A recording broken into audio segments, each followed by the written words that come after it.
Welcome back மக்களே. நான் உங்களின் எம்எச்ஐ. எல்லோரும் எப்படி இருக்கீங்க? கண்டிப்பாக நல்லா இருப்பீங்க. இப்போ கொஞ்சம் சிரமங்களை கஷ்டங்களை சந்தித்தாலும் வருங்காலத்தில் ரொம்ப நல்லாவே இருப்பீங்க.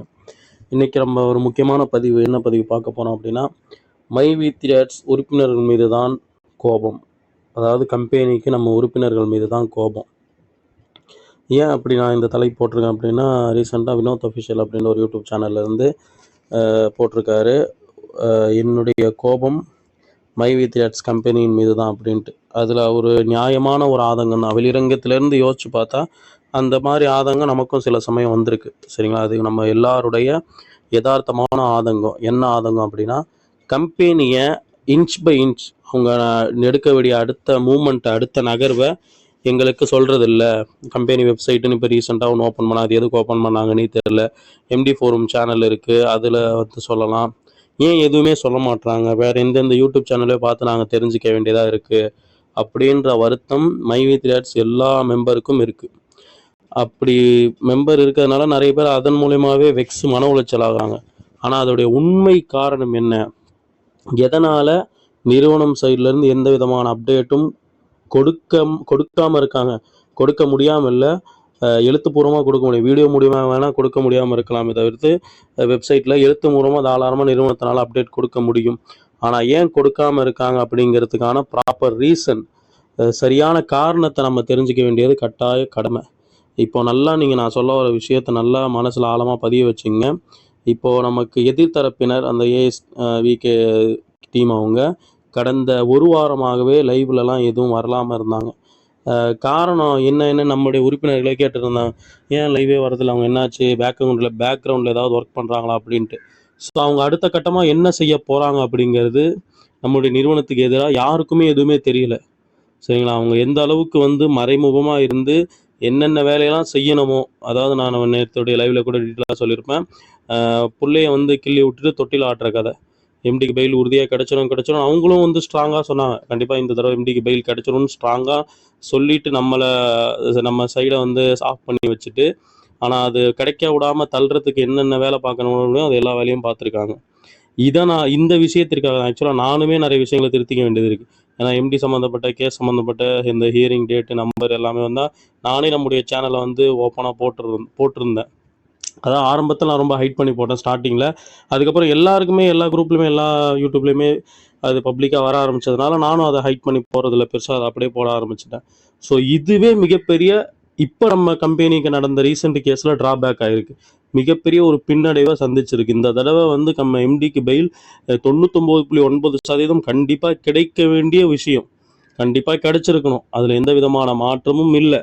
ஆனால் கிடைக்காம போகிறதுக்கு காரணம் என்ன? நீங்கள் இப்போ எல்லாம் நினச்சிட்ருக்கீங்களா, ஏன் கம்பெனி அப்டேட் கொடுக்க மாட்டாங்கன்னு.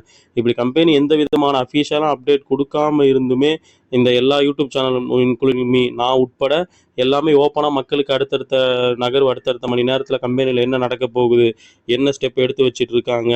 இப்போ ஸ்டாட்டிடியூட் பெயில் அப்ளை பண்ணலாம் இருந்தாங்க, டக்குன்னு கேன்சல் பண்ணிட்டு இதுக்கு மாற்றிட்டாங்க அப்படின்னு நானிலிருந்து கேடிவி கார்த்திக் பிள்ளை அவருக்கு கூட ஒரு ரிக்வஸ்ட் வைக்கிறேன். நெக்ஸ்ட்டு கம்பெனி சம்மந்தப்பட்ட ஏதாவது டீட்டெயிலு, ஹியரிங் டேட்டு ஏதாவது டீட்டெயில் ஏதாவது தெரிஞ்சிச்சுனாலும் நீங்கள் அந்த நம்பரெல்லாம் தயவுசெய்து டிஸ்பிளேல இது பண்ணாமல் மூடலாக வேணால் சொல்லுங்கள். எந்த தேதின்னு மென்ஷன் பண்ணாதீங்க, இந்த வாரத்துக்குள்ளே வரலாம் அப்படின்ட்டு. தயவுசெய்து எந்த யூடியூப் சேனலாக இருந்தாலும் அவங்களுக்கு நான் பணிவாக வைக்கக்கூடிய கோரிக்கை என்னென்னா, நிறுவனத்துடைய எந்த அப்டேட் உங்களுக்கு அஃபீஷியலாகவோ அன்அஃபீஷியலாகவோ கிடைச்சாலுமே அதை நீங்கள் ஒரு மூடலாக சொல்லுங்கள். தயவுசெய்து இந்த தேதி, இந்த வெப்சைட் இப்படின்னு எதையுமே தயவுசெய்து யாருமே குறிப்பிட்டு சொல்லாதீங்க அப்படின்ட்டு நான் ஒரு ஹம்பல் ரிக்வஸ்ட். இது நம்ம இந்த மை வி த்ரீ ஆட்ஸ் நிறுவனம் மீண்டு வருவதற்கு நம்மளால் முடிஞ்ச உதவி. சரிங்களா? ஸோ இந்த காரணத்தினால தான் my V three ads member மீது கோபம், கம்பெனியுடைய கோபம். கண்டிப்பாக நம்ம எம்டியே இந்த விஷயத்தில் கோவப்படுறதுக்கு அதிகமான வாய்ப்பு இருக்குது. ஏன்னா எம்டி குறிச்சி எல்லாமே இந்த தடவை அவங்க ஃபேமிலி எல்லாமே பெயில் கிடைச்சிரும் அப்படின்ட்டு எதிர்பார்த்துருந்தாங்க. கிடைக்காதவருடைய காரணம் என்ன? இந்த அளவுக்கு விதமான தகவல்கள், அதாவது எப்படின்னா ஹியரிங் டேட்டு நைட்டு தான் தெரியுது, நைட்டு 11:45 தெரியுது. 11:45 தெரிஞ்சு அடுத்த நாள் 3 லாயர் அங்கே ஆஜர் பண்ணி அட்மிட் ஆகி அப்ஜெக்ஷன் தெரிவிக்கிறாங்க அப்படின்னா, இன்டர்வியூ போடுறாங்க, குறுக்கீடு மனு போடுறாங்க அப்படின்னா, அப்போ பாருங்கள் எந்த அளவிற்கு அவங்க ஆப்போசிட் டீம் இந்த அளவுக்குலாம் உட்காந்து தேடிட்டுலாம். நான் my V three ads members, நானே சரி, என்னையே எடுத்துங்களேன், அன்றைக்கி நைட்டு 11:30 மணிக்கு வெப்சைட்டில் வந்ததுக்கப்புறம் மை வி த்ரீ மெம்பர் உங்களுக்கு அப்டேட் நல்ல செய்தியை கொடுக்கணுன்றதுக்காக நான் முழிச்சுக்கிட்டு இருந்ததுக்கு 12 மணிக்கு வீடியோ போடுறேன். மற்ற நபர்களும் போடுறாங்க. இப்படி இந்த அளவுக்கு துல்லியமான ஒரு அப்டேட் கிடைச்சதுனால ஸோ அவங்களுக்கு ஆப்போசிட் டீம் வந்து உட்காந்துலாம் தேட தேவையில்ல. இதோ இருக்கிறானுங்க மைவி த்ரீஸு கதறவங்க யூடியூப் சேனல்காரங்க, அவங்களே நமக்கு கொடுத்துருவாங்க எல்லா டீட்டெயிலும். நம்ம கூட உட்காந்து அடுத்த ஸ்டெப்பு அவங்க இதுதான் அடுத்த நகர்வா, இன்னைக்கு தான் வருதா, இத்தனாவது நம்பர் வருதா, சரி நம்ம என்ன பண்ணலாம் அப்படின்ட்டு நம்ம ப்ரிப்பேர் ஆகிடலாம் அப்படின்ட்டு அவங்க ஈஸியாக ப்ரிப்பேர் ஆகி நமக்கு இப்போ எம்டிக்கு பெயில் கிடைக்காம பண்ணிட்டாங்க. இந்த விஷயம் தொடராமல் இருக்கணும். இப்போ கம்பெனி அப்டேட் கொடுக்கலாம், என்ன அப்டேட் கொடுக்கணும்னு நீங்கள் நினைக்கிறீங்க? பெயில் கிடைக்கல அப்படிங்கிறது தெளிவாக தெரிஞ்சிருச்சு. இதுக்கு மேலே என்ன அப்டேட் கொடுக்கணும்? இப்போ அடுத்து இத்தனாம் தேதி இந்த கோர்ட்டில் பெயில் அப்ளை பண்ண போகிறாங்க, இந்த ஹியரிங் நம்பர் இதெல்லாம் வந்து நீங்கள் வெப்சைட்டில் அப்லோட் பண்ணணும்னு நினைக்கிறீங்களா? அது மாதிரி ஆல்ரெடி நம்மெல்லாம் அப்டேட் பண்ணதுனால தான் இன்னைக்கு இவ்வளோ பெரிய சிக்கலை நிறுவனம் சந்திச்சிருக்கு. எம்டி வெயிலில் வர வேண்டியது வரவிடாமல் போயிடுச்சு. இப்போ இதுக்கு யார் காரணம் யோசிச்சு பாருங்கள். அப்டேட்னு ஒரு நாளைக்கு 10 தடவை அப்டேட் கேட்குற உறுப்பினர்களாலையும் அந்த உறுப்பினர்களுடைய கோரிக்கைக்கு ஏற்ற யூடியூபர்ஸ் அவங்களால முடிஞ்ச எஃபெக்ட் போட்டு எப்படியாவது மைவி த்ரீ சம்மந்தப்பட்ட நபர்கள், நெருக்கிய நபர்கள், கோர்ட்டு, லாயர் அது இதுன்ட்டு அப்டேட் கலெக்ட் பண்ணி போட்டதுனால மட்டும்தான் இன்னைக்கு பெயில் இப்படி தள்ளி போயிருக்கு. ஸோ இனி வரக்கூடிய காலங்களில் இந்த விஷயத்தை நம்ம அவாய்ட் பண்ணால் கண்டிப்பாக நம்ம என்ன செய்ய போகிறோம்னு எதிரிக்கு தெரியாமல் இருந்தாலே அதுவே மிகப்பெரிய பலம். அதன் காரணமாக தான் இந்த சின்சியரான விஷயங்களை, கோர்ட்டுடைய விஷயங்களை, பெயிலுடைய டீட்டெயில்ஸ் எல்லாம் வந்து கம்பெனி வந்து ஷேர் பண்ணுறது கிடையாது. ஆனால் அதே ஒரு டிராபேக்காக நம்ம எல்லாம் நினச்சிட்டு இருக்கோம். இப்போ நமக்கு வந்து கம்பெனியோடைய எம்டி டீட்டெயில் கிடைக்கிறது முக்கியம் இல்லை. முதல் நல்லா தெரிஞ்சுங்க. இப்போ கம்பெனியோடைய ஹியரிங் டேட்டு கிடச்சிச்சு, நமக்கு அது சந்தோஷப்பட்டோம். ஹியரிங் வந்து ஒவ்வொரு நம்பராக வந்து 2 மணிலேருந்து உட்காந்து பார்த்துட்டு இருந்தோம். இப்போ அதனால ஏதாவது பயன் இருக்கா? அது அந்த நேரத்தில் ஒரு சின்ன சந்தோஷத்தை ஏற்பட்டுச்சு. ஆனால் ரிசல்ட் வரணும், எம்டி வெளியே வரணும், அதுதான் நமக்கு முக்கியம். அது கடைசியில் கிடைக்காம போயிடுச்சுல்ல. விவசாயம் பண்ணுறது முக்கியம் இல்லை, அறுவடை செய்கிறது தான் முக்கியம். இப்போ நம்ம பண்ண இந்த அப்டேட்டை வந்து அப்டேட் நீங்கள் கேட்கறதுனாலையும் நீங்கள் கேட்கறதுனால பல யூடியூப் சேனல்ஸ் துல்லியமான அப்டேட்டை கரெக்டாக இந்த வெப்சைட்டில் போய் இப்படி பாருங்கள், இது பண்ணுங்க அப்படின்னு எல்லாத்தையும் சொல்கிறதுனால எதிரி ஆப்போசிட் டீம் வந்து ஈஸியாகவே நம்மளை இது பண்ணிடுறாங்க, ஃப்ளாப் பண்ணி விட்டுறாங்க. நம்முடைய நகர்வத்தை ஈஸியாக தெரிஞ்சுது. அவங்க அதுக்காக எந்த ஒரு முயற்சியுமே எடுக்க தேவையில்லை. நம்மளே சொல்லிடுறோம், ஈஸியாக அதை வச்சு அவங்க அடுத்த மூவ் என்ன பண்ணலாம் அப்படின்ட்டு பார்த்துட்டு போயிட்டே இருக்காங்க. ஸோ இனி வரக்கூடிய காலங்களில் இந்த பிரச்சனை இல்லாமல் இருக்கணும் அப்படின்னா நமக்கு தேவை ரிசல்ட் தான். எம்டியுடைய ஹியரிங் டேட் நமக்கு தேவையில்லை. அவங்க எப்போ அப்ளை பண்ணுறாங்க, எந்த முறையில் அப்ளை பண்ணி எப்படி வெளியே வர போகிறாங்க, அதெல்லாம் எதுவும் நமக்கு தேவையில்லை. ஸோ நம்ம இப்போ இது மெரிட் பெயில், அந்த பெயில், இந்த பெயில் நம்ம கரெக்டாக எல்லா இன்ஃபர்மேஷனையும் கரெக்டாக கேதர் பண்ணி நானும் சரி மற்ற யூடியூப் சேனல்ஸும் சொல்கிறதுனால மெரிட் பெயில் அப்போ அதை வந்து கட் பண்ணுறதுக்குன்னா பெயிலுன்னு தெரியும் பொதுவாக. இது மெரிட் பெயிலா, ஸ்டாட்யூட்டரி பெயிலா, அல்லது இந்த பெயிலா, அந்த பெயிலா அப்படிங்கிறதுலாம் ஆப்போசிட் காரங்களுக்கு தெரியாது. அது எப்படி அவங்களுக்கு தெரியுதுன்னா நம்மளால தான், என்னை போன்ற யூடியூபர்ஸ்னால, உங்களால், முக்கியமாக உறுப்பினர்களால். நீங்கள் இந்த மாதிரி என்ன பெயில் ஏது 8 லோஸுக்குன்னு ஒவ்வொரு இன்ச் பை இன்ச்சாக அணுவா அப்டேட் கேட்கறதுனால தான் சொல்லக்கூடிய நிலைமை வருது. ஸோ முக்கிய காரணம் நீங்கள் தான். நீங்கள் பெரும்பான்மையான நபர்கள் வந்து அப்டேட் கேட்டாலுமே இனிமேல் நம்ம சேனலில் நான் மூடலாக தான் சொல்லுவேன், சரிங்களா? இதையும் குறிப்பிட்டு சொல்ல மாட்டேன். ஏன்னா அப்போ தான் எப்படியா நமக்கு தேவை ரிசல்ட் தான், எம்டி வெளியே வரணும் அப்படிங்கிறது தான். என்ன அப்டேட், என்னைக்கு பெயில் அப்ளை பண்ணலாம், ஏது, அதெல்லாம் நமக்கு தேவையில்லை. நமக்கு நோக்கம் என்ன, எம்டி வெளியே வரணும், வந்ததுலேருந்து 1-2 மாதத்துக்குள்ள நமக்கு மாதம் பணம் வரணும். ஸோ நமக்கு தேவை இனிமேல் ரிசல்ட் தான், அப்டேட் கிடையாது. ஸோ அதை எல்லாத்தையும் நீங்கள் ஞாபகத்தில் வச்சிங்க. ஸோ அந்த நபர் அவர் போட்ட விஷயம் கரெக்டு தான். ஆனால் ஏன் ஒரு கம்பெனி அப்டேட் கொடுக்கறது இல்லை? பட் அந்த அப்டேட் கொடுக்காத விஷயம் தான் கம்பெனிக்கு ப்ளஸ்ஸாக இருந்துச்சு. அதை யூடியூப் சேனல் நம்ம எல்லாம் சேர்ந்து உடச்சி கம்பெனிக்கு மிகப்பெரிய ஒரு மைனஸ் ஆகிட்டோம். எம்டி வரவிடாமல் தடுத்துட்டோம். இப்போ எம்டி வராமல் இருக்கிறதுக்கு காரணம் மைவி த்ரீ உறுப்பினர்கள் தான், நான் அடித்து சொல்லுவேன். ஏன்னா ஆப்போசிட் ஜென்டருக்கு இவ்வளோ மிகப்பெரிய ஒரு பாயிண்ட்ஸ் எடுத்து கொடுத்து எல்லாத்தையும் பண்ணது உறுப்பினர்களுக்கு அப்டேட் கொடுத்த யூடியூபர்ஸ், நான் உட்பட. என் பேர்லேயும் தப்பு தான். நானும் கண்டிப்பாக இனி வரக்கூடிய காலங்களில் இந்த விஷயத்தை கண்டிப்பாக திருத்திப்பேன். அவருடைய வினோத் அஃபிஷியல் சேனலே ஒரு சில பேர் வந்து புரிஞ்ச நபர்கள், மைவி த்ரீ நான் எம்டி மற்ற அஃபிஷியல்ஸை புரிஞ்ச நபர்கள் வந்து கமெண்ட் போட்டிருப்பாங்க. அந்த கமெண்ட்டையும் பார்க்கலாம் வாங்க. நிறுவனத்தில் என்ன நடக்குதுன்னு எல்லாருக்கும் தெரியும். பெயில் வரலன்னா என்ன சொல்லணும்? வரலங்கிறது எப்படி சொல்லுவாங்க? வந்தால் தான் வந்திருக்கு அப்படின்னு சொல்லுவாங்க. நீங்கள் இந்த மாதிரி வீடியோ போட்டால் உறுப்பினர் மனசை கழிச்சு விடுற மாதிரி இருக்கும். உண்மைதான், பல பேர் மன உளைச்சல் ஆடுறாங்க இதனால். கேடிவி கார்த்திக் பிள்ளை நீதிமன்றத்து வழக்கு என்ன நடக்குதுன்னு வீடியோ போடுறாரு. நீங்களும் மற்றொரு வீடியோ போடாதீங்க. இது கூட அவருக்கு சொன்னது கரெக்டாக தான். அதாவது கேடிவி கார்த்திக் பிள்ளைக்கு நான் வைக்கிற ரிக்வஸ்ட் என்னென்னா, தயவு செய்து கம்பெனியோட எம்டியோடைய ஹியரிங் டேட் இது கேஸ் லிஸ்ட்டில் வந்துருச்சு, இந்த மாதிரி சின்ன விஷயத்தையும் துல்லியமான அப்டேட்டை கொடுக்காதீங்க. இந்த மாதிரி இந்த வாரத்துக்குள்ளே பண்ணிடுவாங்க, இந்த வாரத்துக்குள்ளே வெளியே வந்துடுவாங்க, இந்த 10 நாள் 15 நாளுக்குள்ளே வருவாங்க, எப்போ வேணால் ஹியரிங் டேட் வரும், எப்போ வேணால் வருவாங்க, இந்த மாதிரி தயவுசெய்து மூடலான அப்டேட் கொடுங்க. ஆனால் ப்ராப்பரான தெளிவான நம்பரோட தயவு செய்து நீங்கள் கொடுக்காதீங்க.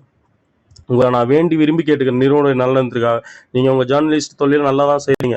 பட் நீங்கள் செய்கிற அந்த நல்லது, உறுப்பினர்களுடைய அந்த வேண்டுதலுக்கு நீங்கள் செய்கிறது நிறுவனத்துக்கு மிகப்பெரிய ஒரு தொய்வாக ஏற்படுது அப்படின்னும் போது நிச்சயமாக அதை பார்த்துக்கிட்டு நாங்கள் சும்மா இருக்க மாட்டோம். ஏன்னா நான் பண்ணுறதும் தப்பு, அதை நானும் திருத்திக்கிறேன். கண்டிப்பாக நீங்களும் திருத்துப்பீங்கன்னு நம்புகிறேன்.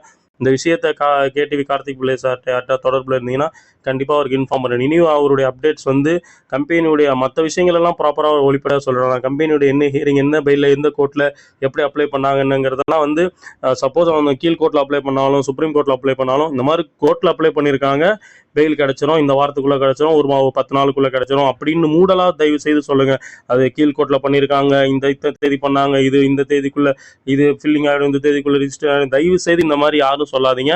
நானும் சொல்ல மாட்டேன். சுப்ரீம் கோர்ட்டில் பண்ணியிருக்கேன், ஹைகோர்ட்டில் பண்ணியிருக்கேன், எந்த ஒரு தகவலையுமே தயவு செய்து நம்மன் மூலமாக போகக்கூடாது அப்படிங்கிறது தான் என்னுடைய தாழ்மையான வேண்டுகோள். ஏன்னா நம்ம சொல்லாமல் தெரியாது பெயிலுடைய விஷயம். மற்ற டேட்டு விஷயம்னா தெரியும் ஹியரிங்னா, ஆனால் பெயிலுடைய விஷயம் நம்ம ஃபில்லிங் நம்பர் அப்படிங்கிறது அவங்களுக்கு தெரிய வாய்ப்பே இல்லை. நம்ம சொன்னாதான் தெரியும். அதை முதல் நல்லா தெரிஞ்சு கார்த்திக் பிள்ளை அவங்க ஃபில்லிங் நம்பர் போட்டதுல அந்த நம்பர் வச்சு தான் மற்ற எல்லாத்தையும் அவங்களால கேதர் பண்ண முடியுமே தவிர்த்து அந்த ஃபில்லிங் நம்பர் இல்லாமல் எடுக்கவே முடியாது. நாங்களே பல ஃபில்லிங் நம்பரில் தேடி பார்த்துட்டோம். 20,000 30,000 ஃபில்லிங் நம்பர் ஒரு நம்பராக தேடி பார்த்தோம், எங்களால் எடுக்கவே முடியல. ஸோ இது என்னுடைய தாழ்மையான வேண்டுகோள். ஏன் கம்பெனி அப்டேட் கொடுக்கல அப்படின்ட்டு தயவு செய்து வந்து யாரும் மன வருத்தப்படாதீங்க. அதாவது கம்பெனிக்கு நெருக்கமான நபர்கள் ஒரு சில அப்டேட் அவங்களால முடிஞ்ச அப்டேட்டை வந்து இந்த யூடியூபர்ஸ் சோசியல் மீடியா மூலமா கொடுத்துட்டு தான் இருக்காங்க. எனக்கு அந்த மாதிரி உள்ள அப்டேட்ஸ் கொடுத்ததுனால தான் நான் கார்த்திக் பிள்ளை ப்ரோ வீடியோ போடுறதுக்கு முன்னாடியே லைவில் ஒரு 9 மணிக்கு எம்டிக்கு கண்டிப்பாக பெயில் கிடைக்கல, கொஞ்சம் தள்ளி வச்சுருக்காங்க அப்படிங்கிற தகவல் நான் சொன்னேன். ஸோ உங்களுக்கு அப்டேட் கிடைக்காம இல்லை, சுற்றி வளைச்சு கிடைக்குது. ஏன்னா இப்போ அப்படிப்பட்ட ஒரு சிக்கலை நம்ம மாட்டிருக்கோம். அப்டேட்டுங்கிறது முக்கியம் இல்லை, நம்ம எம்டி வெளியே வர்றது வந்து நிறுவனத்தை நடத்தணும் அப்படிங்கிறது தான் முக்கியம். ஏன்னா நம்மளை சுற்றி அரசியல் சதி, கார்ப்பரேட் சதி, மற்ற எல்லா அரசாங்க சதி, எல்லா விதமான சதிகளும் நம்ம சுற்றி நடந்துகிட்டு இருக்கு. மிகப்பெரிய ஒரு இக்கட்டான சூழ்நிலை நம்ம இருந்துகிட்டு இருக்கோம். இப்போ நம்ம ஒற்றுமையாக செயல்பட்டு பொறுமையாக அமைதியாக இருக்கிறது மட்டும்தான் நமக்கான தீர்வை கொடுக்கும் அப்படிங்கிறதுல எந்த மாற்றமும் இல்லை. இன்னும் ஒரு கமெண்டும் போட்டிருக்காங்க, அவங்க அதை பற்றியும் தெரிஞ்சுப்போம். இது அவருடைய சேனல் கீழே போட்ட கமெண்ட் தான். நீங்கள் சொல்வது 100% உண்மை, எங்கள் மனசாட்சி போல பேசவில்லை. உண்மைதான், அவர் சொல்கிறது எந்த விதத்திலும் தப்பு இல்லை. ஆனால் இதில் சற்று யோசிக்க வேண்டிய விஷயமா நான் நினைப்பது, நம்ம நிறுவனத்துடைய செயல்பாடு அனைத்தும் வைரல் ஆன பின்னர் அனைவராலும் கூர்ந்து கவனிக்கப்படுகிறது கண்டிப்பாக. மேலும் சில விஷயங்கள் நிறுவனத்தை அடுத்த கட்ட நகர்வு என்ன என்று தெரியாமல் இருப்பதே நல்லது. காரணம், ஏதாவது ஒரு தடையை ஏற்படுத்தி நம்ம நிறுவனத்தை செயல்பட விடாமல் தடுக்க அதிக வாய்ப்பு இருக்கிறது. அப்படி தான் தடுத்திருக்காங்க, உதாரணமாக கோர்ட்டில் நடந்த விஷயம். ஆகவே இந்த விஷயத்தில் நாம் இரு பக்கமும் யோசித்து செயல்பட வேண்டியுள்ளது. மேலும் நமது எம்டி அவர்கள் குடும்ப உறுப்பினர் நிலை மற்றும் எம்டியின் உடல்நிலை போன்றவற்றையும் யோசிக்க வேண்டியுள்ளது. இதில் அரசியல் விளையாட்டு அதிகம் உள்ளது. பொறுமையாக இருப்பதை தவிர நமக்கு வேறு வழி இல்லை, இருப்பதாக தெரியவில்லை. பிரார்த்திப்போம். இது 100க்கு 100 உண்மை, சரிங்களா? இனிமேல் வரக்கூடிய காலங்களில் நம்மளை நிறுவனத்துடைய பற்றி அப்டேட் சோசியல் மீடியாவில் வரக்கூடாது. இந்த வீடியோ பார்க்குற அத்தனை நபரும் வந்து அத்தனை நபர்களுக்குமே இந்த விஷயத்தை பகிர்ந்து தயவு செய்து எல்லா யூடியூபர்ஸுக்குமே நான் தாழ்மையான வேண்டுகோள், மைவித்திரஸ் நிறுவனம் மீண்டு வரணும் அப்படின்னா நீங்கள் தயவு செய்து இந்த விஷயத்தை செய்யுங்க. உங்களுக்கு தகவல் கிடைச்சாலும் கூட நீங்கள் மூடலாம் சொல்லுங்கள். உதாரணமாக இந்த வாரத்துக்குள்ளே அடுத்த வாரத்துக்குள்ளே பெயில் அப்ளை பண்ணி கிடைக்கிறோம் அப்படின்னாலும் ஒரு 10 நாளுக்குள்ளே பெயிலில் வெளியே வந்துடுவார் அப்படின்ட்டு மூடலாம் சொல்லுங்கள். தவிர்த்து இந்த தேதி இந்த நம்பர் தயவு செய்து விசிபிளாக வந்து யூடியூப்பில் காட்டி நீங்கள் வீடியோ போடாதீங்க. கம்பெனியோடைய நலனுக்காக தாழ்மையான வேண்டுகோளை அவங்கள்ட்ட நான் வைக்கிறேன். தயவு செய்து அதை மட்டும் நீங்கள் ஃபாலோ பண்ணுங்கள். மற்றபடி வேறு எந்த ஒரு காரணமும் இல்லை. ஏன்னா கம்பெனியோட எம்டி வெளியே வந்துட்டா அவர் சொல்கிறது தான் நமக்கு அஃபிஷியலான அப்டேட். அதுவும் இல்லாமல் லாஸ்ட்டாக வந்து எம்டி ஃபோரம் சேனலில் அந்த அப்டேட் என்னென்னா, அந்த ஆப் பேன் ஆகப்போ, அதாவது எம்டி வந்து இப்போ ஜெயிலில் இருக்கிறாரு, அவர் வெளியே வந்ததுக்கப்புறம் நல்லா நோட் பண்ணிங்க, எம்டி பெயிலில் வந்ததுக்கப்புறம் ரிட்டர்ன் ஆஃப் ப்ராப்பர்ட்டி போட்டு இப்போ எல்லாத்தையும் வாங்கி நிறுவனத்தை நல்லா நடத்துவார். அது வரைக்கும் பொறுமை செய்யுங்க. இதுதான் அப்டேட். இதை மட்டும் கேட்டுட்டு நம்ம எல்லாம் அமைதியாக இருந்தால், அதாவது என் சேனல் நீங்கள் பார்க்கலனாட்டுக்கும் பரவாயில்ல, எல்லாரும் அமைதியாக இருந்து யார்ட்டையும் அப்டேட் கேட்காம அமைதியாக இருந்தாலே நிறுவனம் இந்த பிரச்சனையை வெகு சீக்கிரமாக தீர்த்துட்டு வெளியே வந்து நான் நிறுவனத்தை நல்லா நடத்த தான் போகுது. நம்ம அப்டேட் கேட்கறதுனால தான் நிறுவனத்துக்கு இவ்வளோ பெரிய பிரச்சனை நிறுவனம் சந்திச்சுட்டு இருக்கு. அது எம்டிக்கும் கஷ்டம், நிறுவனத்தில் உள்ள மற்ற ஊழியர்கள் எல்லாருக்குமே கஷ்டம். இப்போ வரைக்கும் எல்லா விதமான ஆஃபீஸ்க்கும் நிறுவனம் வந்து வாடகை கொடுத்துட்ருக்கு. 2 மாதத்துடைய வாடகை அட்வான்ஸாக முன்னாடி அனுப்பிடுச்சு. ஸோ எந்த விதத்தில் நிறுவனம் வந்து கடுகளவு கூட துளியளவு நினைக்கல நிறுவனத்தை மூடிட்டு நம்ம அடுத்த வேலையை பார்க்க போனோம் அப்படின்னு. சில உறுப்பினர்கள் வந்து அதற்கு கொஞ்சம் ஒத்துழைப்பு கொடுத்து நம்ம நிறுவனம் வரும்பொழுது வரும், இந்த பிரச்சனையை முடிச்சுட்டு 1 மாதம் 2 மாதத்துல வெளியே வரும், நாம் நம்முடைய வேலையை பார்த்து நகர்ந்து போய்கிட்டே இருந்தோம் அப்படின்னா எந்த விதமான விஷயம் அப்டேட்டையும் வந்து சோசியல் மீடியாவில் பரப்பாமல் நம்முடைய எதிர்த்தரப்பினருக்கு அதுவே சாதகமாக அமையாமல் நம்ம இருந்தோம் அப்படின்னா நிச்சயமாக நம்ம நிறுவனம் வெகு விரைவில் இந்த பிரச்சனை முடிச்சுட்டு வந்து நல்லபடியாக கம்பெனி நடத்தும் அப்படிங்கிறது எந்த விதமான சந்தேகம் இல்லை. நான் ஏதாவது கோவப்பட்டு யாராவது மனசு கஷ்டப்பட்டு பேசியிருந்தா அதை செய்து வந்து மன்னிச்சிருங்க. என்னுடைய ஆதங்கத்திலையும் நிறுவனத்துக்கு இந்த மாதிரி ஒரு மிகப்பெரிய தொய்வு நம்ம மூலமாக ஏற்பட்டுச்சு அப்படிங்கிற மனவேதனையில் தான் நான் அப்படி பேசியிருக்கேன். இனி வரக்கூடிய காலங்களில் நிச்சயமாக இந்த விஷயம் நடக்காது. மேலும் இது போன்ற உண்மையான சிறந்த தகவலுடன் உங்களிலிருந்து விடைபெறுவது உங்களின் நான் எம்எச்ஐ. மேலும் உங்களுக்கு ஏதாவது சந்தேகம் இருந்துச்சுன்னா எனக்கு தெரிஞ்ச பதிலை நான் தினசரி 1 மணி நேரம் லைவில் நம்ம சேனலில் சொல்லிக்கிட்டு தான் இருக்கேன். நீங்கள் அதில் கலந்து கொண்டு கூட உங்களை சந்தேகங்களை கேட்கலாம். மற்ற மைவிதிரட்சிக்கு எதிராக இருக்கக்கூடிய நபர்களுடைய விஷயங்களில் கேட்டால் உங்களுக்கு எதிரான பதிலை தான் சொல்லுவாங்க. ஸோ எந்த விதத்திலும் கம்பெனி வந்து 100% லீகலாக இருக்குது, வரும். ஆனால் கொஞ்சம் காலதாமதமாகும். அது மட்டும் உண்மையான விஷயம். அதை நம்ம ஏற்றுக்கொண்டு தான் ஆகணும். தயவுசெய்து அதுவும் நீங்கள் என் சேனலில் வந்து லைவ் பார்க்கணும், லைவில் கொஸ்டின் கேட்கணும்னு நான் சொல்லலை. நீங்கள் நான் இப்போ சொன்ன இதுதான் லாஸ்ட் வீடியோன்னு நினச்சிட்டு இந்த லாஸ்ட் அப்டேட் எம்டி பெயிலில் வந்ததுக்கப்புறம் கம்பெனி நடத்துவார் அப்படின்னு நீங்கள் மனசில் உறுதி கொண்டு உங்கள் அடுத்த வேலைகளை பார்த்தாலும் ரொம்ப ரொம்ப நல்லது. அப்படி பார்க்க முடியாத, அது மனசு கேட்காம ஏதாவது ஒரு மைவித்திரி சம்மந்தப்பட்ட தகவல், சின்ன சின்ன தகவல் கிடைக்காதா அப்படின்னு நினைக்கிற நபர், ஏதாவது மனசில் ஏதாவது விதமான சந்தேகங்கள் இருக்க நபர் மட்டும் லைவில் வந்து உங்கள் சந்தேகங்களை நீங்கள் கேட்டு தெரிஞ்சுக்கொள்ளலாமே தவிர்த்து மற்ற யாரும் என்னுடைய லைவ் பாருங்கள் அப்படின்ட்டு நான் சொல்லலை. அதை நான் ஏன்னா லைவில் வராமல் நீங்கள் கொஸ்டின் கேட்காம இருந்தாலும் நல்லது தான். இந்த விஷயத்தை மட்டும் கேட்டு நீங்கள் பொறுமையாக இருந்து எம்டி வந்து உங்களுக்கான ப்ராப்பரான அப்டேட்டும் வருமானம் வரக்கூடிய வாய்ப்பையும் சொல்லுவார். அப்படிங்கிறதுல எந்த விதமான மாற்றமும் இல்லை. ஓகே ஃப்ரெண்ட்ஸ், நன்றிகள்.